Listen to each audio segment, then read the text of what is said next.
You're standing on a snow-covered mountain. The wind is cutting straight through your body. In the distance, you spot shelter. Just make it there, and you might have 5 more minutes to live. You start walking, but you don't even know how to walk on snow. One slip, one rock, and you fall. And that's it. It's over. Now think about this. That wasn't just imagination. That was reality. And the people who survived it weren't some different species. They were us. Same body, same limits. And yet, they survived. How? Because for most of human history, winter wasn't just another season. It was a ruthless killer. Every year it returned without mercy, burying the land beneath snow, freezing rivers into solid walls, and turning the search for food into a fight for survival. Every sunset carried the same terrifying question: who would still be alive when morning came? And yet, someone always made it through. One winter, then the next, and the one after that, long enough to pass life from one generation to the next, until eventually that survivor became your ancestor. Think about that. If just one person in your family line had failed to survive hundreds or even thousands of years ago, you would never have been born. Your existence depends on an unbroken chain of people who refused to let winter win. But here's the mystery. By every rule of nature, they should have lost. They had no thick fur to trap heat, no heavy layer of fat to protect them from the freezing cold, no natural defense against nights cold enough to kill before sunrise. And they weren't even the strongest humans alive. Back then, Earth was home to other human species. Some were larger, stronger, far better adapted to brutal winters. If survival had been decided by strength alone, they should have inherited the future. They didn't. Your ancestors did. So what changed? What gave a physically fragile species the power to outlast rivals that seemed built for the Ice Age? The answer wasn't a hidden cave, it wasn't a secret weapon, and it definitely wasn't luck. It was a breakthrough so extraordinary, it quietly changed the future of our species, a survival advantage so powerful that even today, you're still carrying it inside you. To understand how your ancestors survived, you first have to forget everything modern life has taught you about winter. Forget icy roads, forget a warm coat, forget adjusting the thermostat. 20,000 years ago, during the peak of the last ice age, winter wasn't something you escaped. It was the world you lived in. Massive ice sheets, more than a mile thick, covered huge parts of North America and Northern Europe. They locked away so much water that the oceans shrank, revealing land where there is only sea today. But the ice wasn't the greatest threat. The real danger was everything beyond it. Across a vast wilderness called the Mammoth Steppe, freezing winds swept across hundreds of miles of open ground. No forests, no mountains, nothing to slow them down. There was nowhere to hide, nowhere to get warm. On the coldest days, exposed skin could begin to freeze in less than 30 minutes. This wasn't a world where humans were expected to survive. It was a world where they were expected to disappear. And that should have included us. Our ancestors had evolved beneath the heat of the African sun. Their bodies were built to lose heat, not hold on to it.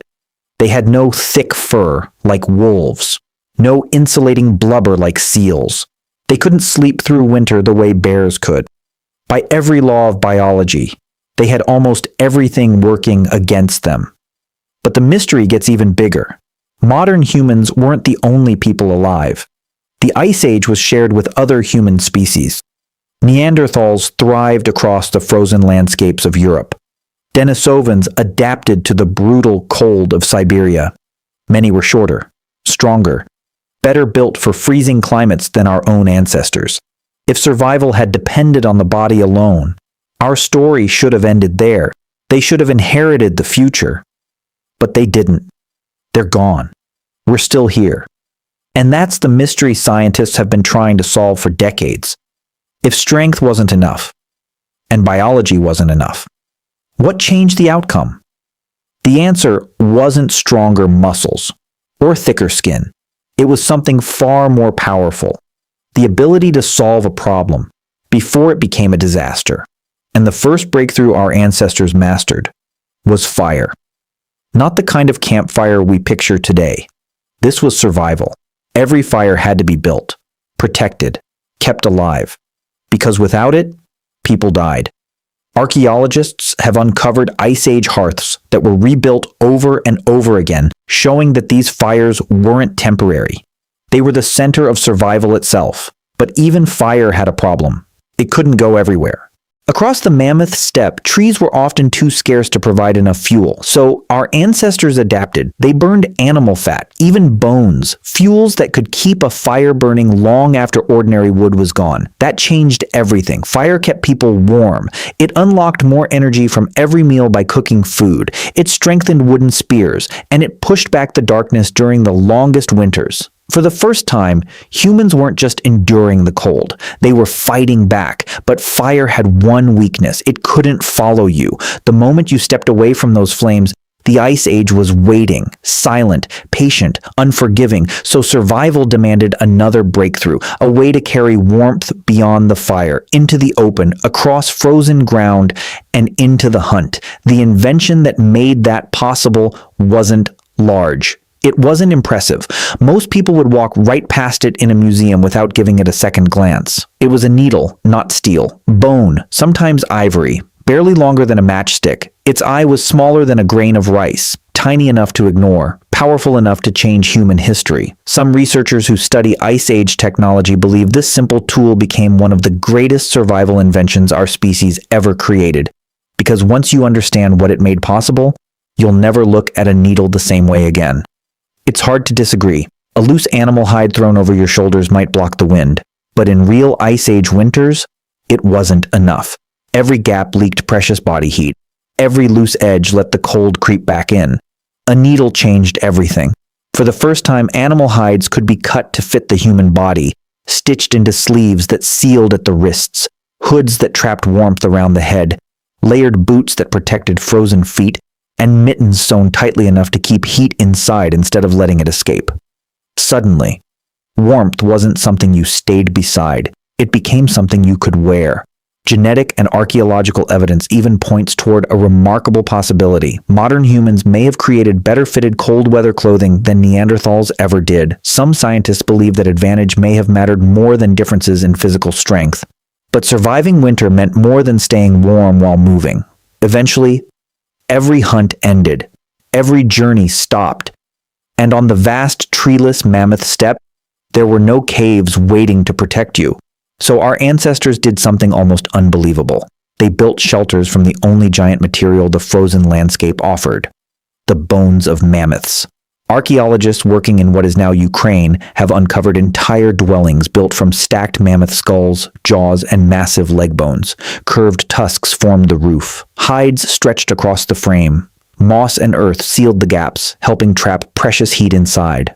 One of these remarkable homes dates back nearly 19,000 years. Even more astonishing, it wasn't built just once. It was repaired, rebuilt, and lived in again across generations. That means these people weren't merely surviving one terrible winter. They had learned how to make one of the harshest places on Earth feel like home. They studied the frozen world closely enough to build a future from the remains of its most powerful animal.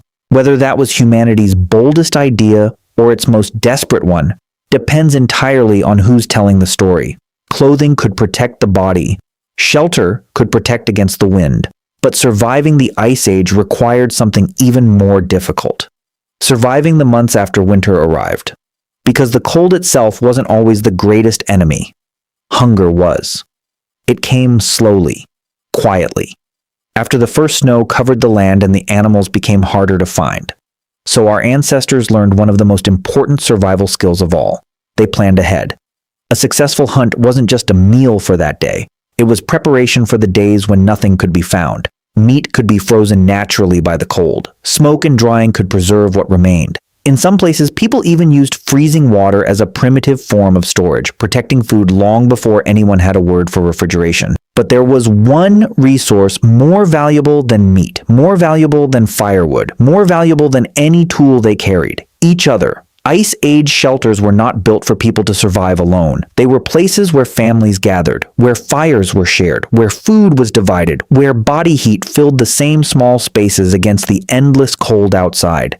Because on the frozen mammoth steppe, the most dangerous place wasn't always the open wilderness. Sometimes it was being alone, and that may have been humanity's greatest advantage. Not bigger bodies, not stronger muscles, not better natural protection, but the ability to stand together when nature was trying to tear them apart. Other human species lived on the same frozen earth. Some were stronger, some were better adapted to the cold, yet they disappeared. Our ancestors remained, not because the Ice Age was easier for them. It wasn't. They survived because they shared what they had. They passed knowledge from one generation to the next. They protected the weak. They refused to let anyone face the cold alone. And that decision shaped the future of our species. Every warm room you have ever entered, every winter you have complained about instead of feared, exists because thousands of generations before you made the same choice again and again: survive together or disappear alone. You are not simply the descendant of people who survived the cold. You are the descendant of people who discovered that cooperation itself could become a survival tool. And that may be the greatest invention humanity ever created.